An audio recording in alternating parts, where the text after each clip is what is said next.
Hi everyone, this is Jennifer Miller for Project and Portfolio 1, and you're watching the How to Draw Badly tutorial and Introduction to Storyboarding Basics. Storyboards are graphic representations of what you plan to shoot during an upcoming production. They're created within the pre-production phase of filmmaking. These boards that you see here were original drawings created by DCBS graduate Tim Cruz, and he did a really excellent job. But I don't want anyone to get intimidated by this assignment or your first attempt at storyboarding, so I'm going to show you another excellent example, and that would be mine. This tutorial is called How to Draw Badly because the lesson is you don't have to be an amazing illustrator to be a good storyboard artist. Here are a few other examples of the different ways that students can choose to storyboard this week.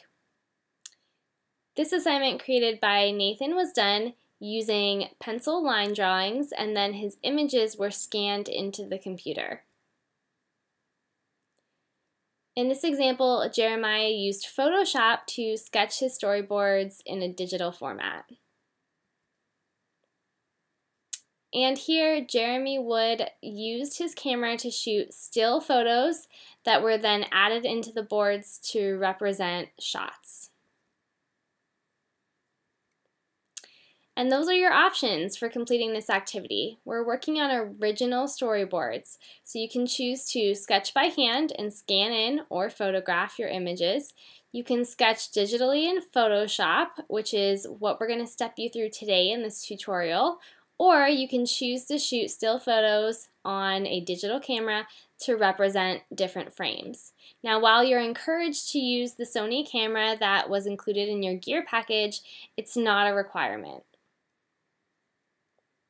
No storyboarding apps are permitted for this assignment, and if you'd like to know why, please feel welcome to reach out to me to discuss.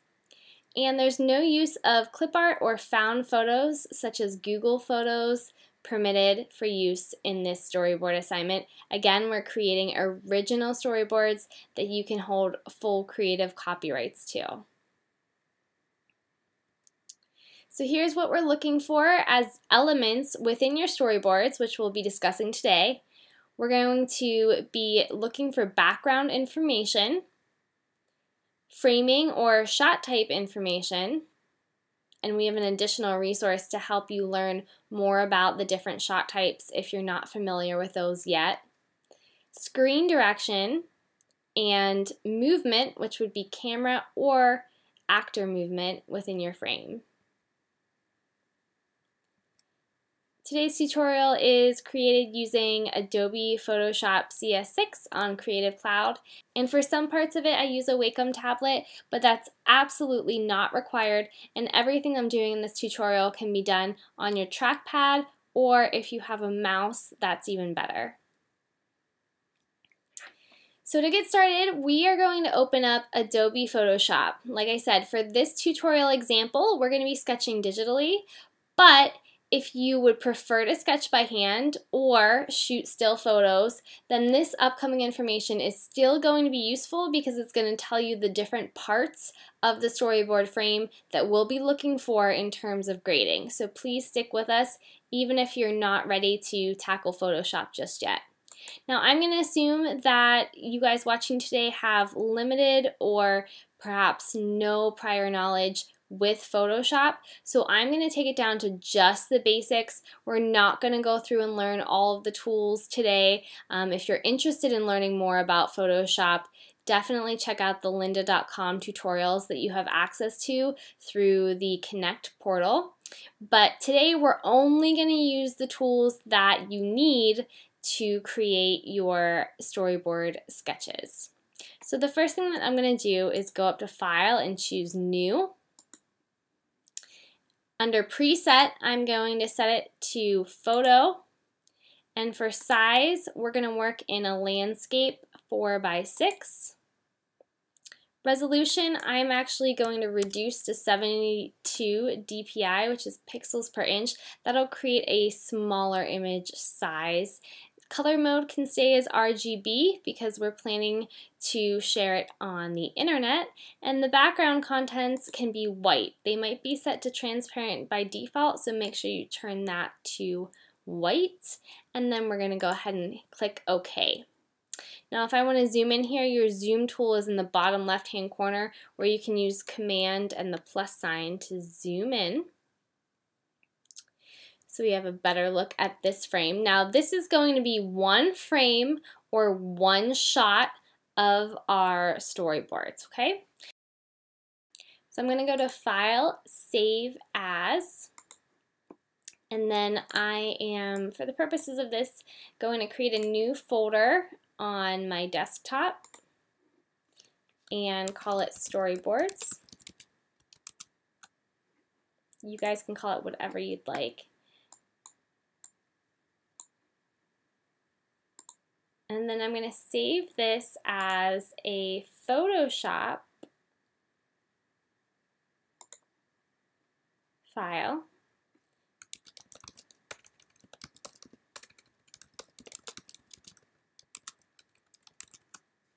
PSD, and save it to my Storyboards folder. And now we can get ready to begin. First, take a look at the right hand side of your screen. In the bottom right hand corner, you'll see a few different tabs down here. We're going to take a look at the Layers tab. In Photoshop, everything works as different layers. So you can move those layers around like sheets of paper, and you can add things on top of or underneath other elements. So this is our background layer, and it's white. We're going to keep that layer white, and we are going to add a new layer by going to this small icon, the second one in from the right, and that's going to create a new layer, which is what we'll be working on today. Now if we go over to our toolbar all the way on the left, you may see many options. It may be a little bit overwhelming. What I want you to do is find the paintbrush, which is about 7 or 8 icons down from the top, and I want you to click on that paintbrush. That's our brush tool, and the shortcut is B. And once we have that selected, we can go up to the top here, and there'll be a number. What you can do is adjust the size, and you can kind of test it out here by looking at our canvas. And you can pick a size that you're comfortable with. Now, when you're sketching out your storyboards, you don't want it to be too thick, but you do want the lines to be thick enough that they're definitely easily seen within your project file. And we're going to keep the opacity at 100%. And basically now we're ready to sketch. This is all you really need for your first sketch is we created a new layer and we found our paintbrush tool. The default should be set to black for your color, but you can double click down here if you want to try a different color. If you're starting out with storyboards for the first time, I would recommend sticking with black and white. So now what we're going to do is we're going to start off with that background information. So for this example, I'm going to say that I am doing a scene that takes place at a state park. So I'm going to go ahead and start sketching here, and you'll see that I'm going to create some happy little trees back here. Now, as I'm sketching, remember what I said about drawing badly. You don't have to be a super talented illustrator or spend a ton of time on your storyboards for them to be effective. The way that we evaluate storyboards in this class is whether you've considered all the information that your cast and crew is going to need to set up this shot. Ooh, that's a little wavy, but that's okay. So I am creating this path in this forest, and if you need to clean some things up or make a change, you can use the eraser tool, which is about halfway down. It's this guy right here. And again, you can adjust how big or small the eraser is in your size menu. I'm going to go back to my paintbrush and make this be a welcome sign. Now you'll notice that it looks a little bit blurry here. That's because I'm zoomed in all the way to 400. If I zoom back out to my actual size of the image, you'll see that it doesn't look anywhere near that blurry. Alright, so now we have this welcome. Let's say that this is all that our opening is going to be. So that's totally fine, and I'm ready to save this out. I don't have any characters in here yet. So what we're going to do is you're going to go to File. Now we're going to go to Save As. Okay. Now in that folder, we're going to name it, and it's our first shot. So I am just going to name this shot 1. You can name it whatever you feel comfortable with. Under Format, I'm going to go down to JPEG. And I'm going to make sure it goes to that storyboard folder, and that's saved as shot 1. And anywhere from 8 to 10, I think, is going to be fine for this, and you can go ahead and hit OK. So now we can check it. Here's shot 1. If we open it up, we'll see the actual size of our frame. And so here's our first shot that we sketched. Moving on. So now that we've got our background down pat, we can start talking about characters. Now, one thing that I want to show you before you add a character is how do you adjust the opacity of the background of one of your sketches. So over here in our layer 1, there's a little eyeball symbol. If I click the eyeball on and off, you can see that our drawing turns on and off. Now we sketched that all on the same layer, so when I click it off, it all goes away. Up above here is opacity, and that's how see-through is the image, to put it in layman's terms. So what I want to do is I'm going to take the opacity and I'm going to adjust it down, and as I do that, you'll see the image begins fading away or getting lighter and lighter to all the way to white. So I'm going to adjust that down and just kind of take a visual cue, but I'm going to make it just so it's a little bit lighter. So I think actually around a little over 50%, we'll say. Okay, so now we have this set. I stopped at around 60%. And now what I'm going to do is I'm going to create a new layer. And I'm going to click on the new layer button, which is the second icon in from the right, and it's automatically going to have that new layer selected. Now if I want to, I can double click slowly, and I could change the name of this layer to background just to keep myself organized. Now you always want to make sure that you've selected the layer that you're ready to sketch on. So I'm going to go ahead and select my new layer, layer 2,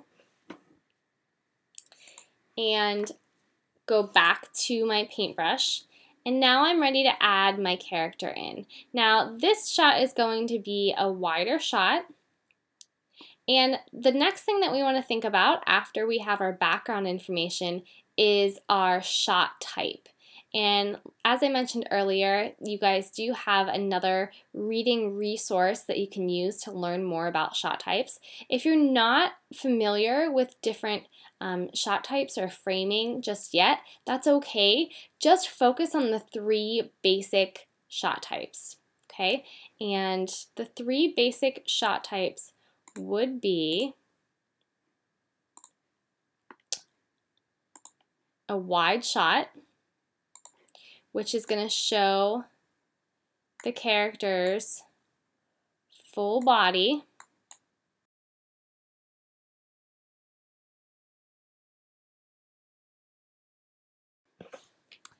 A medium shot, which would show the character from the waist up.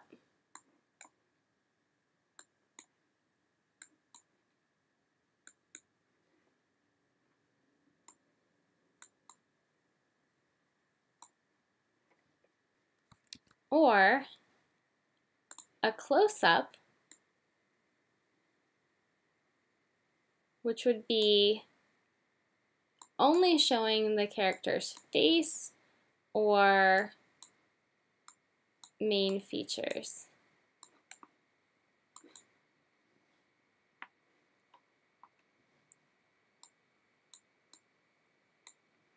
So now that I'm back in my park drawing, I've decided that this is going to be a medium shot. So I'm going to show the character from the waist up. So the first thing that I'm going to do is make sure I'm on my new layer, and then I'm going to begin drawing my character in.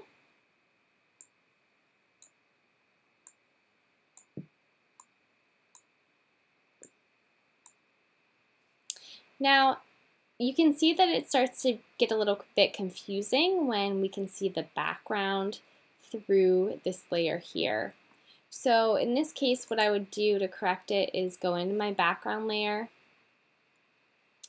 and I can use the eraser tool. There's a few different ways. I'm trying to keep it as simple as possible for you guys. So you can use the eraser tool, and then you can clean this up a little bit for this shot. But the alternative to that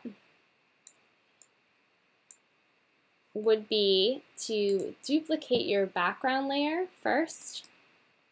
If I right click on it and choose duplicate, then what you can do is you can hide the original layer, and on the new layer you can delete out what you need. And that way, if you want to use the background again on another similar shot, then you'll still have a copy of that original background layer saved. So now I have my medium shot. It's my waist up shot of my character. So in my current frame, I have background information. He's standing at the entrance to the park or the woods, and my character is shown from the waist up, which tells me that I'm setting this up as a medium shot.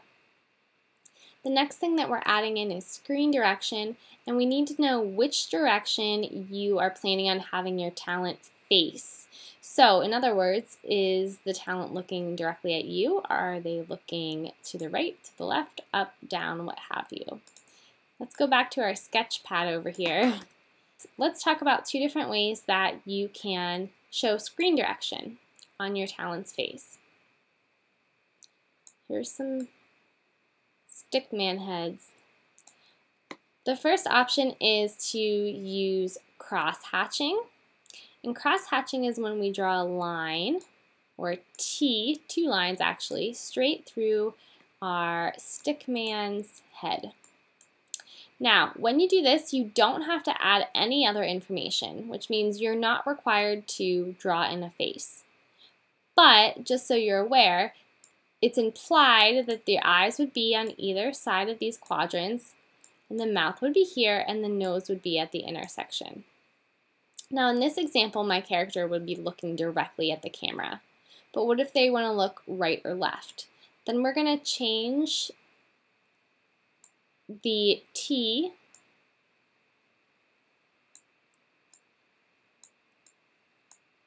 and we can make them look in different directions.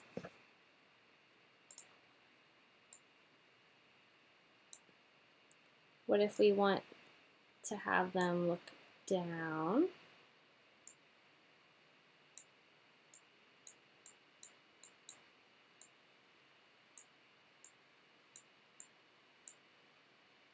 Or up.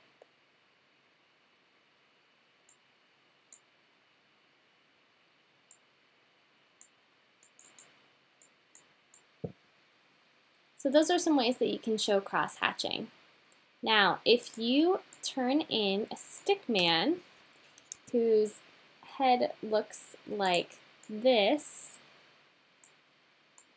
with no face information and no cross-hatching, then I assume that I'm looking at the back of this guy's head, and he's looking away from me. That might be your intention, and if so, that's totally fine. But if it doesn't make any sense, or if every single shot is missing information in here, then I'm going to assume that you probably don't want your characters to be facing away from the camera in every single shot. But if you don't want to do cross-hatching, there is another option, and that's to draw a nose symbol. And once again, you don't have to add in the eyes and the mouth unless you want to. But adding a nose to your circle is going to tell us which direction your talent is facing. Are they facing to the left, right at the camera? Are they facing to the right? And just to clarify, it is absolutely not required that you do stick men. If you are talented like Tim or like some of the other student artists that I showed you in the examples, you are more than welcome to show off your illustration talents, and we would love to see them. But once again, this tutorial is called How to Draw Badly because we are just focusing on the basics that are going to give you the most important and useful information in your projects. Now we're back on our drawing, and the first thing I'm going to do is make sure I'm on the right layer. I want to be drawing on our new layer, layer 2. We have our background information in here. We have our framing size, which is a medium shot. Now I'm going to add in my cross-hatching, which will show screen direction. And there's one more thing that was listed in our example, and that was character or camera movement. Now, character and camera movement is not something that's going to be found on every single shot, but it's something that I'd like you guys to consider if it would be useful to your project plans. For the sake of sketching, I'm going to change to a red color so that it's easily seen. And the first thing we're going to look at is how to set up character movement in your scene. And there are a few different ways that this could be set up, and different illustrators or storyboard artists use different techniques and symbols in the industry. But for the purposes of this class, we're going to be using arrows. We will use a closed arrow to represent character movement. So that means if we want our character to move from the left side of the screen to the right side, we would use an arrow that looks like this, that has a closed end. If we want our character to move from the left to the right, we'll use a closed end arrow facing the other way, of course. But what about camera movement? Our cameras can move left to right. They can move in a pan or up and down in a tilt, or they can zoom in and out many different ways. So to represent our camera movement, we're going to use arrows that are open-ended. And that's going to tell us the difference in terms of our symbols for Portfolio 1. So again, the top arrows would be the talent or the actors moving from left to right and right to left.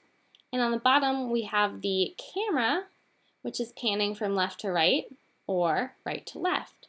What if you're zooming in? Then we're going to add a zoom into the scene. So let's go and apply that to our sketch. So let's say that our talent is going to be walking left across this path that we've set up here. So I'm going to make sure that I'm on our top layer. You could even make a new layer if you wanted to, but we'll just sketch in the same one. And then I'm going to be adding my arrow in here. Okay. Now there's no right or wrong as far as the size or specifically where it's going to be at, but you want to make it clear that this is an arrow representing the movement of the talent and that he's moving from the right to the left.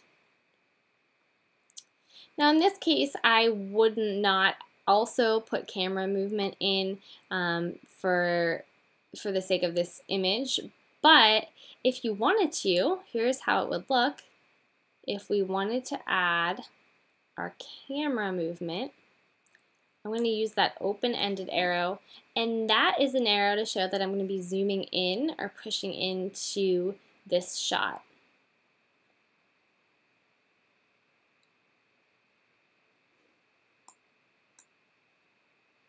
If you ever make a mistake while you're working, you can go to the Edit tool and choose Step Backwards to undo what you just did. Now I'm going to save this image out, so I'll choose File, Save As. This is shot 2. Remember, we want to change the format to a JPEG and hit Save. And now we have our second shot done. We're going to do one more with you before I let you go. Let's say for the next shot, we're not going to be using the same background. If I wanted to, remember we had the background backed up so we can add a new layer and do another sketch on top of the same background. But let's say that we're moving to a different location, so I am going to take off my sketches that I've created so far, and I'm going to add a new layer.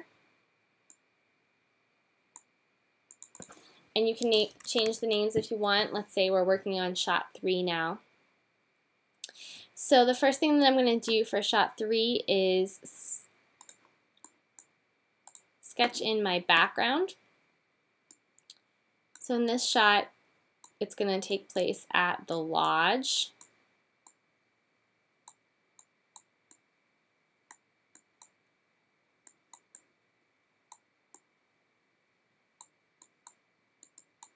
And as you can imagine, I wouldn't possibly think about scoring you guys based on your artistic abilities because I have none, and that's totally okay. All right, now I'd like to make my opacity come down a little bit, add a new layer, and now I'm ready to sketch. This is going to be a 2-shot. I'm going to have 2 different characters.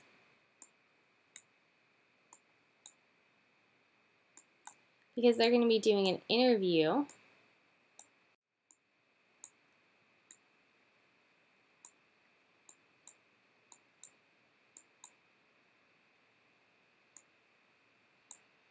We'll say this one's a girl.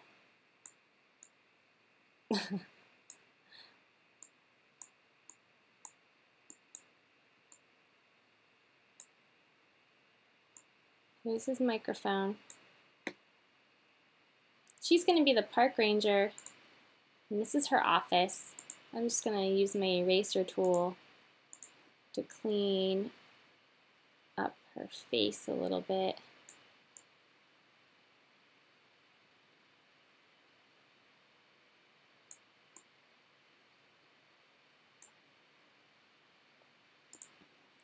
Alright, so once again we have background information, we have our shot type, which we did another medium shot, and then we have our screen direction. We can see from our crosshatch symbols that our characters are facing each other. And I'm going to just add a small arrow in here to show that our talent is walking in towards the subject that he's about to interview.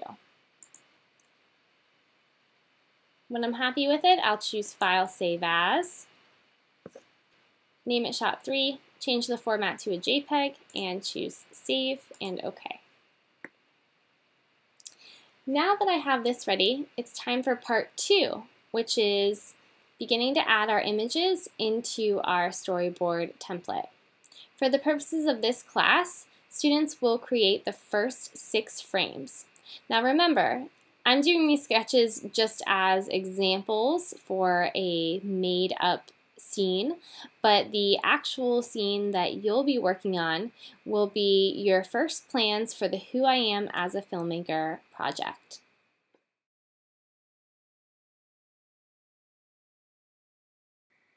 Now for part 2, let's go ahead and open up your PAP Storyboard template, which is a Pages file. And it looks like this. Here's the template that we're going to be using to create the first 6 frames or shots of our storyboards for the Who I Am as a Filmmaker project. To begin, type your name at the top of the page. And you'll see that our windows are drag and drop. Now, if you do need a 16:9 widescreen, we do have that template option available as well for those of you who are shooting still photos.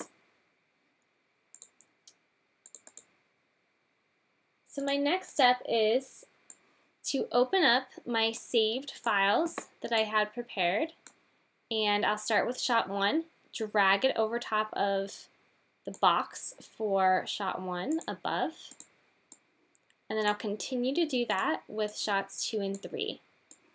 Now for this assignment, students are required to submit 6 frames of content, so you'll be creating 6 images or 6 shots, but since we're just doing an example, I only went through 3. You can double click on the box to adjust the size if you want to reformat it, or if you want to size it down to our original size, it's slightly smaller.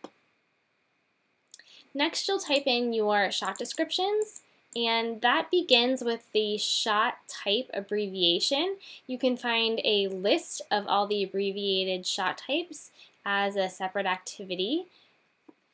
This is going to be a wide shot, which is abbreviated WS, and then you just want to type in a description. So we'll say this is the welcome sign at the entrance to Yellowstone Park. Our next shot was a medium shot, and we'll call this guy Bob, and we'll say that Bob is walking down the path in front of the welcome sign, sharing his introduction. Keep in mind, your shot descriptions should be 1 to 2 sentences, and they should explain the action that's going to be taking place. You can also move these descriptions around if you need a little bit more space.